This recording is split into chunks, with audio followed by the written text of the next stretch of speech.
Ayon kay Juan, Kabanata 8, talata 12.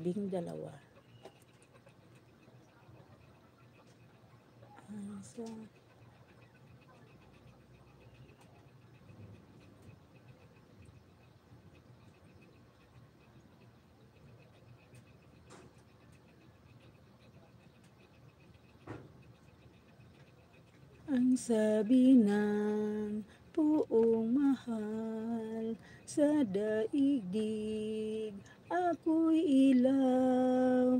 Kapag ako ay sinundan, ang dilim ay mapaparam at sa akin mabubuhay. Ang sabi ng puong mahal sa daigdig, ako'y ilaw. Kapag ako ay sinundan, ang dilim ay mapaparam at sa akin mabubuhay. Thank you, Lord. Ang mabuting balita ng Panginoon ayon kay San Mateo. Papuri sa iyo, Panginoon.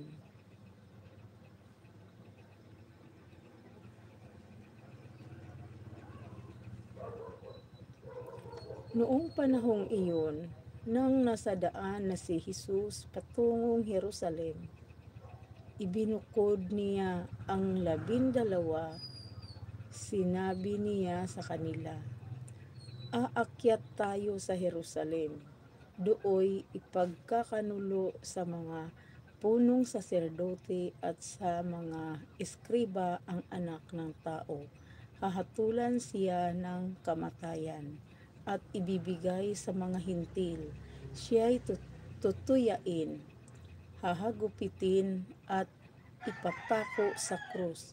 Ngunit muli siyang bubuhayin sa ikatlong araw." Lumapit kay Jesus ang asawa ni Zebedeo kasama ang kanyang mga anak. May ibig siyang hilingin, kaya't lumuhod siya sa harapan ni Jesus. "Ano ang ibig mo?" tanong ni Jesus.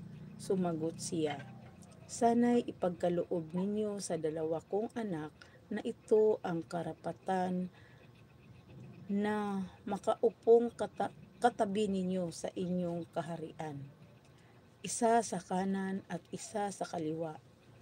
Hindi ninyo nalalaman ang inyong hinihingi," sabi ni Jesus sa kanila. "Makakainom ba kayo ng kupa ng hirap ko?"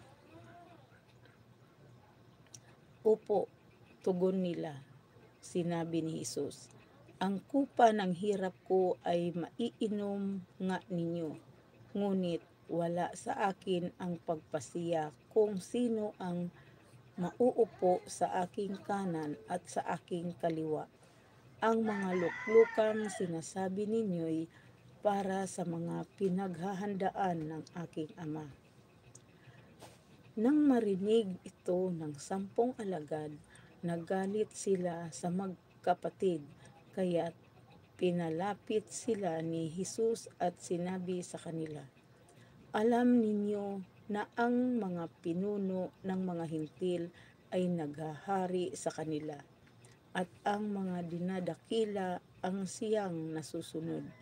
Ngunit hindi ganyan ang dapat na umiral sa inyo.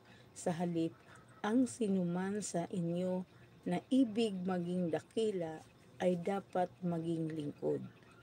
Ang sinumang ibig maging pinuno ay dapat maging alipin ninyo, tulad ng anak ng tao na naparito, hindi upang paglingkuran kundi upang maglingkod at ialay ang kanyang buhay upang matubos ang marami."